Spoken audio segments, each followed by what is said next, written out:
자, 50장 말씀 보면 이제 1절부터 14절까지는 요셉이 아버지 장례를 아주 은혜롭게 성대하게, 또 아버지가 그에게 참 맹세하고 약속시킨 대로 가나안 땅에 가서 아버지가 사놓은 막벨라 굴 거기에서 장사하는 그 모습을 볼 수가 있습니다. 자, 이 요셉이 아버지를 장례 치를 때에 그 장례의 사람들이 얼마나 많았느냐 하면 7절에 바로의 모든 신하, 바로 궁의 원로들, 애굽 땅의 모든 원로들, 애굽의 온 집, 그의 형제들, 그의 모든 사람들이 다 함께 올라갔더라 그랬어요. 그러니까 요셉의 친척의 아버지와 형제들, 그 친척의 이 장례가 아니라 민족의 장례가 될 정도로 이제 어마어마한 바로의 신하들, 궁의 원로들 다 올라가는 거예요. 또 9절 보니까 뭐라고 그랬어요? 병거와 기병이 요셉을 따라 올라가니 그때가 심히 컸더라 그랬어요. 병거, 기병 얼마나 많이 올라가는지 그때가 심히 컸더라 하면서 아주 큰 장례를 하는 것을 보게 됩니다. 자, 그래서 14절에 보면 이제 요셉이 아버지를 장사한 후에 자기 형제와 호상꾼들과 함께 애굽으로 돌아왔더라 그랬어요. 장례를 다 마치고 돌아옵니다. 근데 문제는 지금부터 시작이에요. 장례를 마친 다음에 가정에 어떤 일들이 일어나느냐 하는 거예요. 자, 여러분, 우리가 보통 장례를 치르면 이제 다 형제들이 다 모이지 않습니까? 장례 치를 때는 조용해요. 장례 치를 때는 장례에 집중하느라고 다 그냥 말없이 지나가죠. 근데 장례를 치른 다음에 이제 형제들이 모여서 먼저 부모님의 유품을 정리를 하죠. 그래서 버릴 것은 버리고 태울 것은 태우고 또 가져갈 것은 가져가고 뭐 금붙이나 있거나 뭐 목걸이나 뭐 이런 것들이 있으면 다 나눠주고 유품을 정리하죠. 또 뭘 정리합니까? 그때 들어왔던 장례 때 들어왔던 이 부의금 이런 것들을 다 정리합니다. 형제 수대로 다 정리하고 또는 많이 들어오는 이 자녀들에게는 또 많이 주기도 하고 또 아니야 우린 똑같이 나누되 우리 형제들 가운데 특별히 어려운 형제가 있어. 이때 이 형제를 도와주자. 그래가지고 조의금 들어온 거를 그 어려운 형제에게 다 몰아주는 그런 경우도 있죠. 또 어떤 데는 아예 안 받는 데도 있고 또 이 조의금 들어온 데서 또 10의 1조를 떼고 또 수고하신 분들에게 인사를 하고 하면서 이 부조금, 조의금을 정리를 합니다. 더 나아가서는 유산 정리를 하죠. 아버지나 어머니가 가지고 있던 유산 이거를 어떻게 나눌 거냐 하는 거예요. 문제는 여기서부터 시작이 됩니다. 조의금 나눌 때에 유산 나눌 때에 그것이 은혜롭게 나눠지는 그런 가정이 있고 덕스럽게 나눠지는 그런 가족이 있는가 하면 이것 때문에 싸우고 이것 때문에 미워하고 이것 때문에 평생 원수가 되는 그런 이 가족들도 있는 것을 보게 되지요. 아무튼 부모님 돌아가신 다음에 장례 치르고 난 다음에 평안한 가정이냐 아니면 깨지는 가정이냐 이것을 잘 우리는 봐야 됩니다. 근데 오늘 요셉의 가정은 어떤 가정이었느냐? 아버지 장례를 치르고 온 다음에 요셉의 형제들이 15절 보면 이런 말씀이 있어요. 15절. 요셉의 형제들이 그들의 아버지가 죽었음을 보고 말하되 요셉이 혹시 우리를 미워하여 우리가 그에게 행한 모든 악을 다 갚지나 아니할까 하고 그랬어요.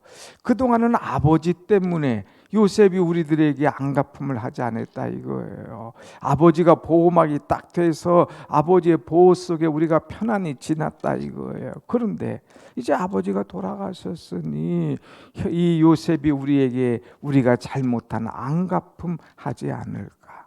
우리가 행한 모든 악을 혹시라도 갚지 아니할까 하면서 이들이 두려워하는 그런 모습을 보게 됩니다. 그러면서 요셉을 불러서 말해요. 야, 요셉아, 너 아버지가 돌아가시기 전에 우리에게 한 말이 있어. 그게 뭔 줄 아니? 그러면서 17절에 이제 너의 형제들이 너에게 악을 행하였을지라도 그들의 허물과 죄를 용서하라, 이렇게 우리에게 말하고 이 말을 요셉에게 전해줘라 이야기했어. 그러니까 너는 아버지의 유언대로 우리를 용서해 줘야 된다 하는 이야기를 직접적으로 하는 거예요. 그러면서 또 18절에 뭐라고 합니까? 그의 형들이 또 친히 와서 요셉 앞에 엎드려 이르되 우리는 당신의 종들입니다 그랬어요. 다시 말해서 뭐예요? 살려주옵소서. 아버지가 돌아가셨다고 우리를 악으로 갚지 말고, 우리를 미워하지 말고 우리를 살려주옵소서. 우리는 당신의 종입니다. 형제들이 얼마나 잘못했으면, 얼마나 두려워했으면, 요셉은 한 말도 하지 않는데 와서 엎드리고 울고 나는 당신의 종입니다, 아버지가 유언한 것을 기억하여 달라고 하는, 막 손이 그냥 발이 닿도록 싹싹 빌면서 이제 그들의 두려워하는 마음을 그대로 보여주고 있어요. 이럴 때에 요셉이 어떻게 했을까? 요셉은 그의 인생을 정말 아름답게 살아온 사람이에요. 근데 끝도 아름다워요. 끝도 아름다워요. 그러면서 요셉이 한 그 말, 그 행위, 그것을 우리가 본봐야 돼요. 요셉은 예수 그리스도의 모형이라고 그랬습니다. 주님과 같이 살아간 사람, 주님과 같은 그런 이 모습의 이 사람인데, 19절의 말씀 보니까 뭐라고 그래요? 19절 시작. 요셉이 그들에게 이르되 두려워하지 마소서, 내가 하나님을 대신하리이까. 두려워하지 마라, 내가 하나님을 대신하겠느냐 하는 거예요. 요셉은 자신의 위치와 하나님의 위치를 구별할 줄 아는 사람이에요. 내가 하나님을 대신하겠습니까? 심판은 하나님에게 있는 거지 내가 하는 것 아닙니다. 두려워하지 마시옵소서. 모든 역사의 주인은 하나님이시고 모든 것들, 선과 악을 갚아주시는 분은 하나님이시지 내가 아닙니다. 그러면서 하나님의 손에 모든 것 다 맡기는 그런 모습입니다. 우리가 실수하는 게 이거예요. 내가 하나님처럼 이 모든 것을 판단하고 내가 하나님이 되어서 심판하려고 하는 그런 잘못된 마음을 우리는 가지고 있습니다. 우리는 요셉을 보면서 내가 하나님을 대신하리까, 내가 함부로 심판하거나 내가 함부로 이제 미워하거나 내가 함부로 이제 끊어버리려고 하는 그런 마음이 우리에게는 있는데 요셉은 전혀 그러지 않았어요. 하나님이 앉으실 그 자리에 내가 들어가서 하나님처럼 하지 않겠다고 하는 그런 마음을 보여주고 있습니다. 내가 하나님을 대신하리까. 그러면서 요셉은 아주 20절에 또 귀한 말씀 주어요. 20절 다 같이 시작. 당신들이 나를 헤아려 하였으나 하나님은 그것을 선으로 바꾸사 오늘과 같이 많은 백성의 생명을 구원하게 하시려 하셨나니. 하나님은 바꾸시는 하나님이시다. 하나님은 바꾸신 하나님. 당신은 나를 죽이려고 했지만, 나를 해하려고 했지만 하나님은 그것을 바꿔주셨어. 그래서 내가 죽지 않고 오늘 살아있게 하셨어. 당신들 나를 구덩이 속에 집어넣었지만 하나님이 꺼내주셨어. 당신들 나를 팔았지만 하나님께서 건져주셨어. 그래서 내가 오늘 애굽의 총리 여기의 자리까지 올라오도록 하나님은 모든 것을 선으로서 악을 바꿔주시는 하나님. 하나님은 모든 것을 바꿔주시고 은혜롭게 만들어주시는 하나님이시다 하는 것을 온 천하에 이제 또 자기 형제들에게 공개하며 하나님의 이름을 나타내는 거예요. 자기의 생각과 하나님의 생각이 얼마나 다르냐 이거예요. 하나님이 바꿔주셨습니다. 형들이여 걱정하지 마소서. 하나님이 내 마음도 바꿔주셨어. 하나님이 주변 환경도 바꿔주셨어. 하나님께서 모든 것들을 바꿔주셨으니 당신들에 대한 미움도 선으로 바꿔주신 분이 하나님이시야. 내 신분도 내 지위도 바꿔줄 뿐만 아니라 이 모든 것도 바꿔주시는 하나님, 그 하나님을 높이면서 하나님께서 오늘같이 이 백성들의 생명을 살리고 구원하신 분이 바로 하나님. 원래는 죽어야 돼요. 이 가뭄으로 7년 흉년으로 죽어야 돼요. 근데 하나님께서는 그것을 생명으로 바꿔주신 하나님 아니시느냐 하면서 하나님의 위대하심을 나타냅니다. 하나님을 신뢰하는 거죠. 하나님은 실수가 없으신 하나님. 하나님은 바꿔주시는 하나님이심을 그대로 나타냅니다. 그러면서 요셉이 또 참 귀한 것이 있죠. 21절 시작. 당신들은 두려워하지 마소서. 내가 당신들과 당신들의 자녀를 기르리이다 하고 그들을 간곡한 말로 위로하였더라. 지금 형제들이 막 두려워하고 있잖아요. 그러니까 당신들 두려워하지 마옵소서. 내가 당신들뿐만 아니라 당신들의 자녀들을 기르리이다. 이건 무슨 말이에요? 내가 책임지겠다 이거예요. 내가 이 사랑을 실천하겠다 이거예요. 내가 끝까지 당신들을 보호해 줄 것이다 하면서 그들을 위로하였더라는 거예요. 두려워하는 형제들 요셉이 위로해 줘요. 말로만 위로해 주는 것이 아니라 정말 당신들과 당신들의 자녀들까지 내가 길러주겠다 하면서 확실한 이 도장을 찍어주죠. 그러니까 두려워하는 형제들이 얼마나 위로를 받겠습니까? 야, 이제 살았다. 아버지가 돌아가셔서 혹시 나를 해할지 몰랐는데 이제 저들의 위로를 받고 이제 요셉의 사랑을 우리가 알았으니 살았구나 하고 막 안도의 숨을 팍 쉬지 않겠습니까? 아무튼 이렇게 요셉은 사랑을 실천하는 그런 아름다운 이 사랑의 실천자, 주님과 같은 존재였다고 하는 거죠. 그 다음에 요셉은 잘한 것이 있는데 그것이 또 뭐냐? 22절, 23절 보면 이제 가족들과 함께 애굽에 거주했어요. 약속대로 끝까지 거주했어요. 110세를 살면서 거주했어요. 요셉이 30세의 총리가 되었어요. 그리고 110세까지 이 직을 감당합니다. 그러니까 80년 동안 총리를 하면서 80년 동안 나라를 다스릴 뿐만 아니라 더 나아가서 자기의 가족들을 거느리었어요.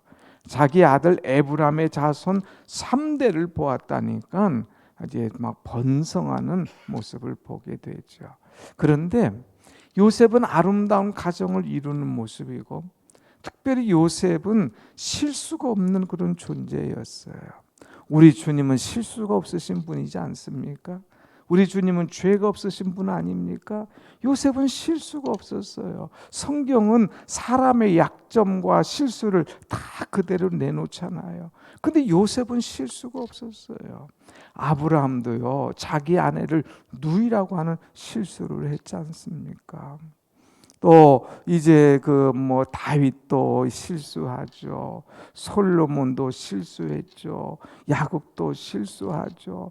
다 실수, 속이거나 뭐 그냥 누이를 뭐 아내를 누이라고 하거나 첩을 많이 두거나 남의 여자를 보고 이제 음욕을 품거나 이런 실수를 하는데 요셉은 그런 실수가 하나도 없어요. 깨끗하게 살아요. 그리고 가정 안에서 행복함을 누리며 살아가는 그런 요셉을 볼 수가 있습니다. 여러분, 우리도 요셉처럼 실수하지 않고 끝까지 아름다운 가정을 잘 지키고 유지해 나가는 여러분과 저의 가정 되기를 원합니다. 아멘. 어떤 분은 끝에 가서 실수하더라고. 70이 넘어서도 또 이성 문제로 실수하는 분 계셔요. 그래서 실수하지 않도록 자기를 잘 지키는 이런 본 중요합니다. 자, 그 다음에 요셉은 자신의 한계를 인정하는 사람이었어요. 여러분 24절 한번 봅니다. 24절 시작. 요셉이 그의 형제들에게 이르되 나는 죽을 것이나 하나님이 당신들을 돌보시고 당신들을 이 땅에서 인도하여 내사 아브라함과 이삭과 야곱에게 맹세하신 땅에 이르게 하시리라 하고 그랬어요. 야곱은 나는 죽을 것이나 그랬어요. 이것은 무슨 말이에요? 자신의 한계를 인정하는 거예요. 나는 영원히 살지 못한다. 나는 죽을 것이다. 죽을 것이다. 그래서 그렇지만 나는 죽지만 걱정하지 마옵소서. 하나님이 당신들을 돌보실 겁니다. 하나님이 하십니다. 여기 보면 뭐라고 그랬어요? 하나님이 당신들을 돌보시고 당신들을 이 땅에서 인도하여 내실 것이고 아브라함과 이삭과 야곱에게 맹세하신 땅에 이르게 하시리라. 하나님이 돌보시고 인도하여 내시고 맹세하신 땅에 이르게 하실 것이다. 누가? 하나님이. 나는 죽습니다. 인간인지라 나는 죽을 수밖에 없습니다. 그러나 나는 죽지만 하나님이 당신들을 돌보시고 인도하시고 가나안에 이르게 하실 것이다 하면서 하나님이 어떤 분이냐는 것을 분명하게 그들에게 이야기하면서 자신의 연약함을 이제 고백합니다. 그러면서 또 25절도 26절도 마찬가지예요. 요셉이 이스라엘 자손 또 그들에게 알려줍니다. 하나님이 반드시 당신들을 돌보십니다. 반드시를 또 넣었어요. 한번 같이 합시다. 하나님이 반드시 돌보십니다. 하나님이 반드시 돌보신다. 그 하나님은 어떤 하나님이냐? 약속하신 걸 지키시는 신실하신 하나님이시다. 오 신실하신 주, 오 신실하신 주. 하나님은 신실하신 하나님, 약속을 지키시는 하나님. 사람들은 약속했다가도 뒤집어. 약속했다가 언제 내가 그 약속했냐 모른 채. 그러나 하나님은 약속을 반드시 지키시는, 당신들을 돌보시는 하나님이시다는 것을 다시 한번 알려주는 거예요. 그 형제들 자손들에게 쭉 가르쳐 주면서, 그리고 너희들도 나하고 약속 하나 하자. 내가 죽거들랑 내 해골을 메고 올라가겠다. 그리고 가나안 땅에 묻어달라 약속을 받지요. 그리고 요셉이 26절에 보면 110세의 죽음에 그랬어요. 이 당시에 다른 사람 비해서 조금 단명을 하죠. 보통 140, 170 사는데 110 조금 작게 살지만 깨끗하게 살았어요.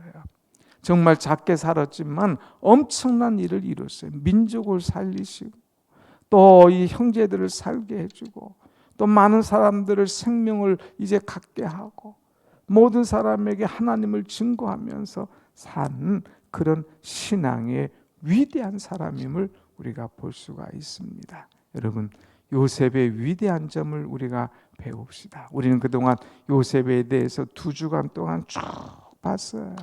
얼마나 본받을 게 많아요. 얼마나 깨달을 게 많습니까?